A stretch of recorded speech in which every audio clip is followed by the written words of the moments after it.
मेरा देवर शहर पढ़ने आया। मेरी परी से मोहब्बत की शादी थी, जो कि मेरी खाला का बेटा भी था। हम शहर में रहते थे, लेकिन मैं अकेली होती थी। फरीद शहर से बाहर आते जाते थे।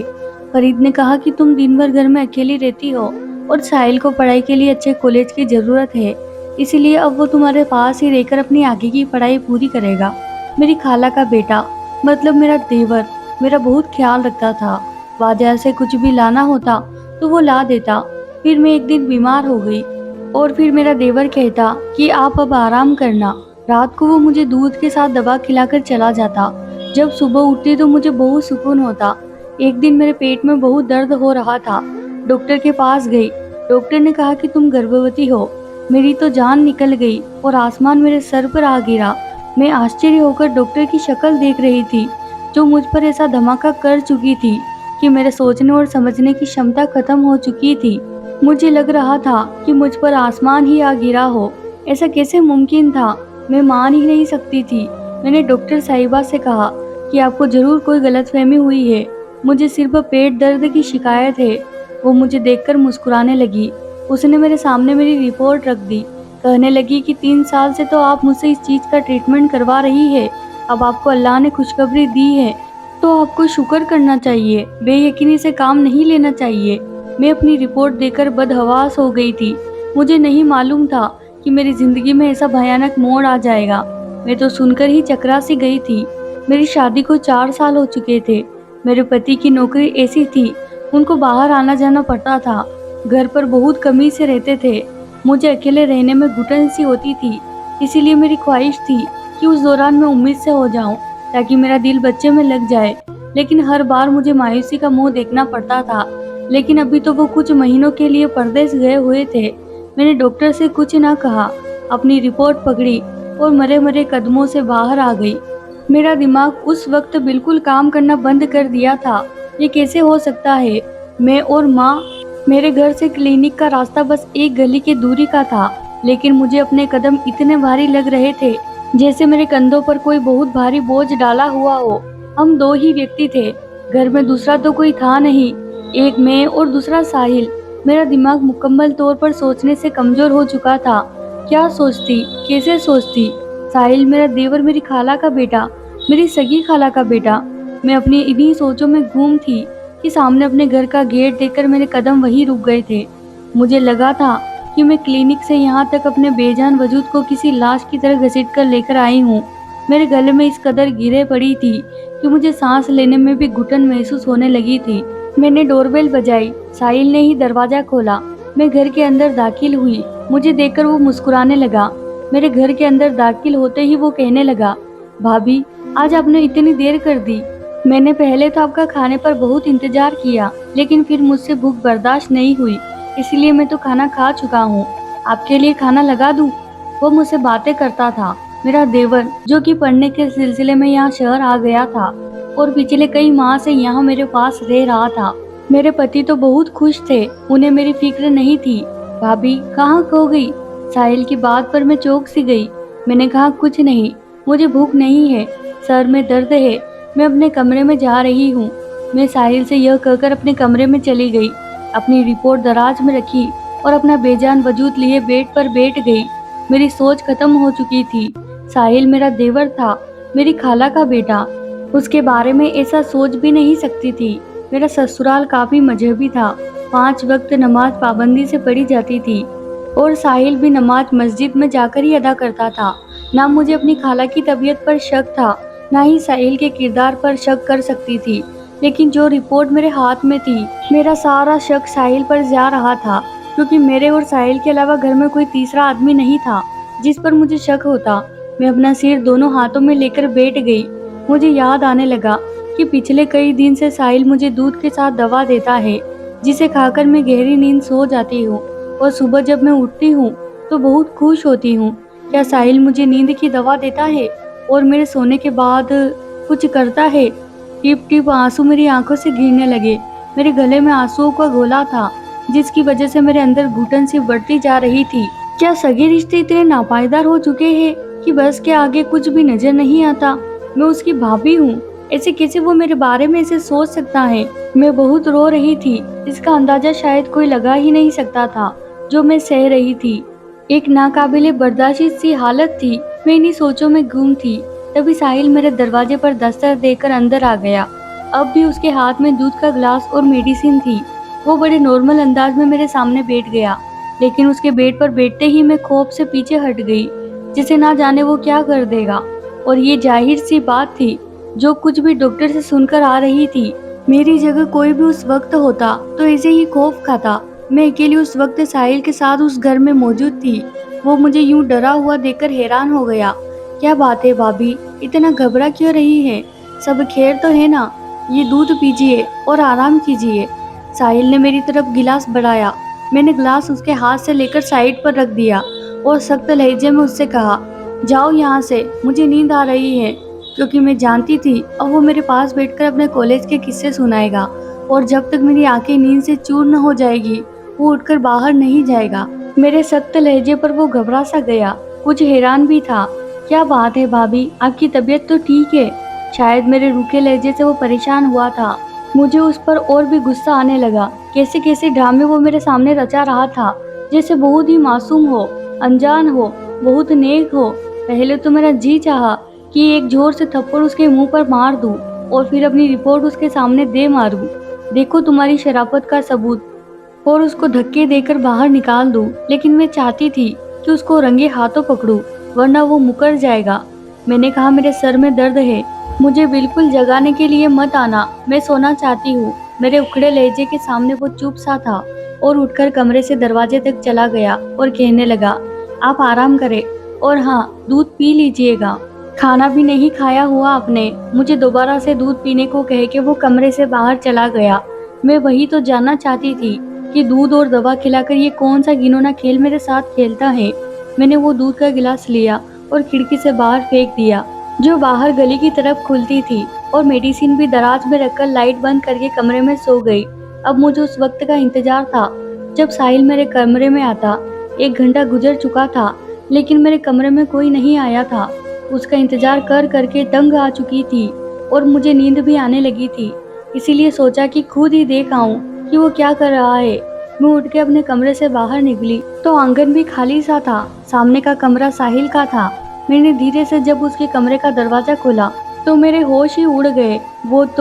मैंने उसके कमरे का दरवाजा धीरे से बंद कर दिया और दबे पांव अपने कमरे में आ गई। मेरी जहन में वो वाकयात गुजरने लगे जब मेरी खाला का मुझे फोन आया था। कहने लगी, मेरा साहिल सीधा साधा सा है, कहीं गलत कामों में ना फंस जाए, सिगरेट और दूसरे नशे का आदी ना हो जाए। तुम तो जानती हो कि हमने कैसे उसकी देखभाल की है। मेरा बच्चा तहज्जुद गुजार है, लेकिन जहाँ लड़कों की देखरेख की बात आती है वहाँ सोच समझकर कदम उठाना पड़ता है, नहीं तो हाथ से कब निकल जाए पता ही नहीं चलता। इसीलिए अगर तुम उस पर नजर रखो तो मुझे इत्मीनान रहेगा।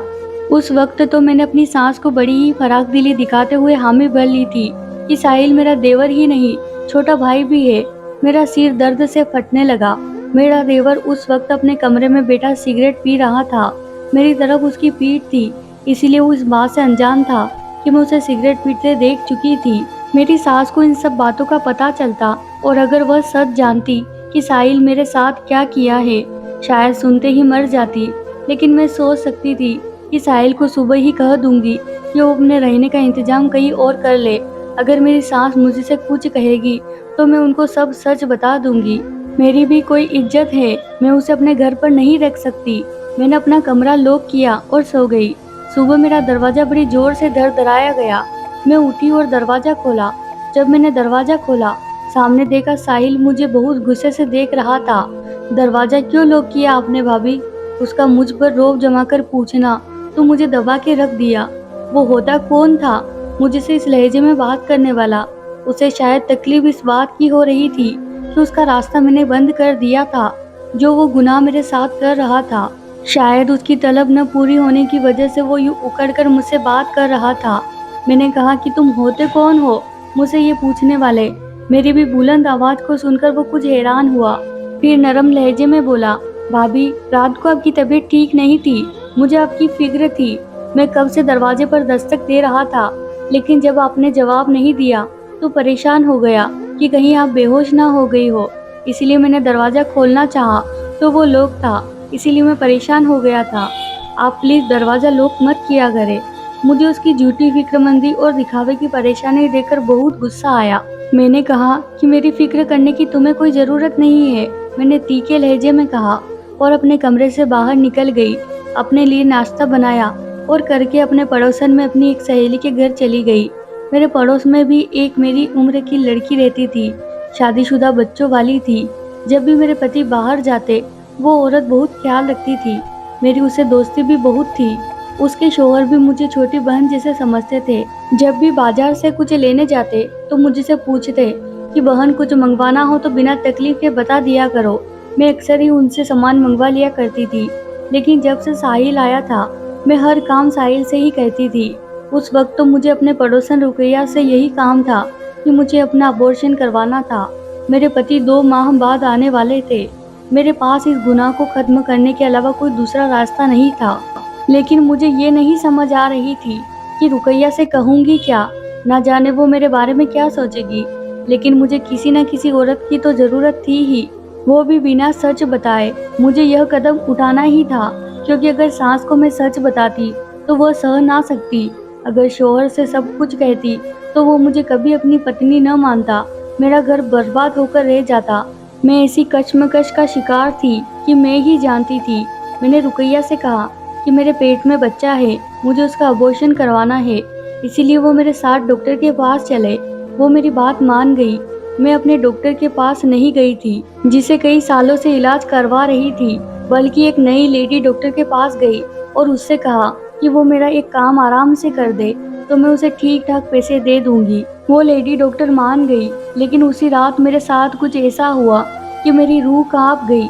मैंने रात को घर आते ही साहिल से कह दिया कि मैं तुम्हें अपने घर पर नहीं रख सकती, इसीलिए 2-3 दिन में वो अपने रहने का जहाँ चाहे इंतजाम कर ले। मेरी बात सुनकर वह हैरान सा होकर रह गया। भाभी, यह क्या कह रही है? मैं क्यों आपको छोड़कर जाऊंगा? मेरा मसला नहीं है, मैं तो कहीं भी रह लूंगा, लेकिन आप अकेली कैसे रहेंगी? मुझे साहिल की मेरे लिए फिक्रमंदी भी खुल रही थी। मैंने कहा, मैं तुम्हारे आने से पहले अकेली ही रह रही थी, जल्द से जल्द अपना इंतजाम कर लो। वो जवाब में कुछ नहीं बोला, लेकिन चेहरे से परेशान जरूर लग रहा था। मैं अपने कमरे में आकर सो गई। अब मैं कमरा लॉक करके सोती थी। कुछ ही देर में मैं सो गई, फिर मुझे कुछ होश नहीं रही थी। रात को जब मेरी आंख खुली तो मुझे लगा मेरे बराबर में कोई सो रहा है, लेकिन मेरे कमरे में बहुत अंधेरा था। इतना अंधेरा कि मैं उस शख्स को देख नहीं पा रही थी। बस ये नजर आ रहा था कि मेरे बराबर में कोई सो रहा है। मैं बुरी तरह से डर गई थी। मुझे जल्दबाजी में कुछ न सूझा तो मैं चिल्लाने लगी, लेकिन अगले ही पल में मेरे बराबर लेटा शख्स उठकर बैठ गया। इससे पहले कि मैं बेड से उठकर जाती, उस शख्स ने मेरे मुंह पर हाथ रख दिया। अब तो मैं बदहवास सी हो गई थी। इससे पहले कि मैं अपने बचाव के लिए कोई उपाय सोचती, उस शख्स ने साइड पर रखा लैंप ऑन कर दिया। उस शख्स को देखकर तो मैं अपने होश खो बैठी थी। मेरे सामने मेरा शौहर था। फरीद कब घर आ गए थे, वो भी बिना कुछ बताए। वो अचानक से आ गए थे। वो मुस्कुराने लगे, कहने लगे तुम्हें सरप्राइज देना चाहता था। जब मैं घर पहुंचा तो साहिल ने दरवाजा खोल दिया था। उसे मालूम था कि मैं आ रहा हूँ, लेकिन जब मैं कमरे में आने लगा तो कमरा लॉक था। मत पूछो, खिड़की के रास्ते से मुझे अंदर आना पड़ा। अजीब हो तुम भी, यहाँ कौन से कोई गैर था जो तुमने दरवाजा लॉक करके सोई थी? फरीद की बात का मैं क्या जवाब देती। मैं उस वक्त बहुत ज्यादा दिल बर्दाश्ता हो गई थी, इसलिए फरीद के साथ लगकर मैं बेतहाशा रोने लगी। वो तो मुझे यूं रोता देखकर समझे कि मैं उनके बिना उदास हो गई हूँ, इसलिए यूं उन्हें अचानक सामने पाकर रोने लग गई हूँ। लेकिन हकीकत तो मैं जानती थी कि मुझ पर क्या बीती है। वो मुझे तसल्ली देने लगे। सुबह जब मैं उठी तो फरीद अभी भी सो रहे थे। मैं बहुत परेशान थी।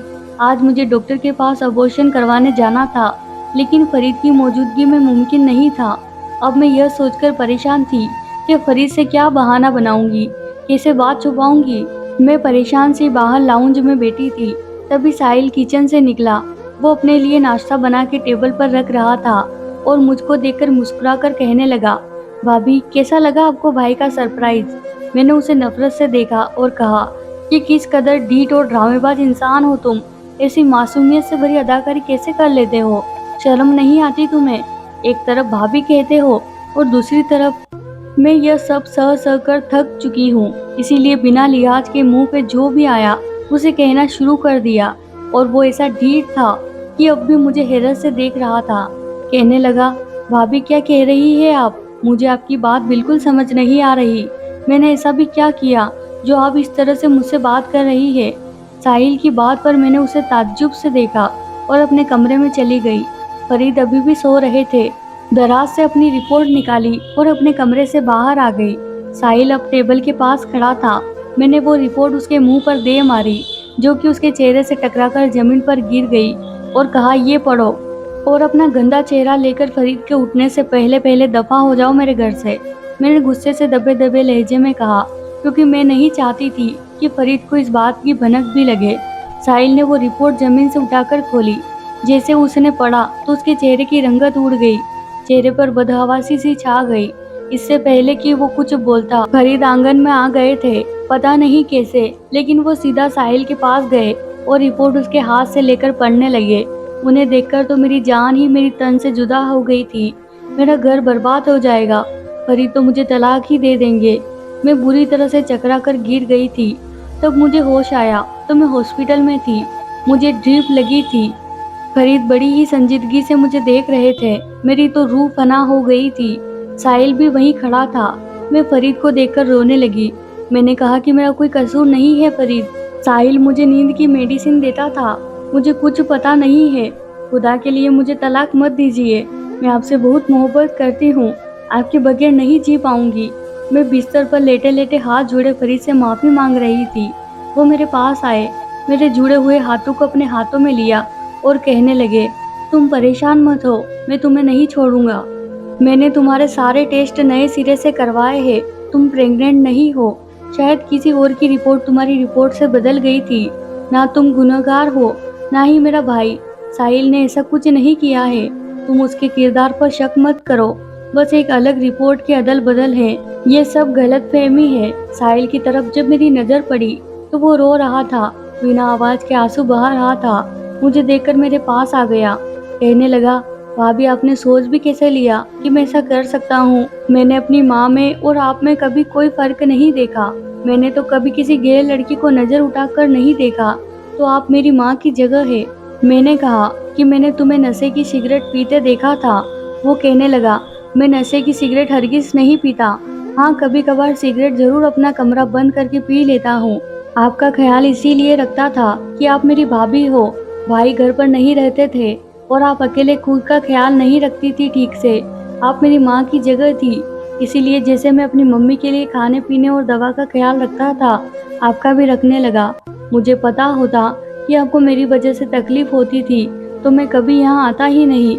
वो रो रो कर अपनी बातों को वजाहत दे रहा था। एक गलत रिपोर्ट ने मुझे शर्मिंदा करके रख दिया था। क्या किया मैंने अपने देवर के खिलाफ? ये नहीं सोचा था मैंने, लेकिन मेरे दिमाग में ये भी ख्याल नहीं आया कि अक्सर रिपोर्ट भी गलत निकल आती है। मैं सोच रही थी कि काश एक बार अपनी रिपोर्ट दोबारा से टेस्ट करवा ली होती तो ऐसा ना होता। तो प्यारे दोस्तों, ये थी हमारी आज की कहानी। अगर आपको हमारी कहानियाँ पसंद आती है तो वीडियो को जरूर से लाइक कीजिए और शेयर कीजिए और चैनल को सब्सक्राइब कर लीजिए, ताकि आपको हमारी ऐसी ही कहानियाँ रोज मिलती रहे। धन्यवाद दोस्तों।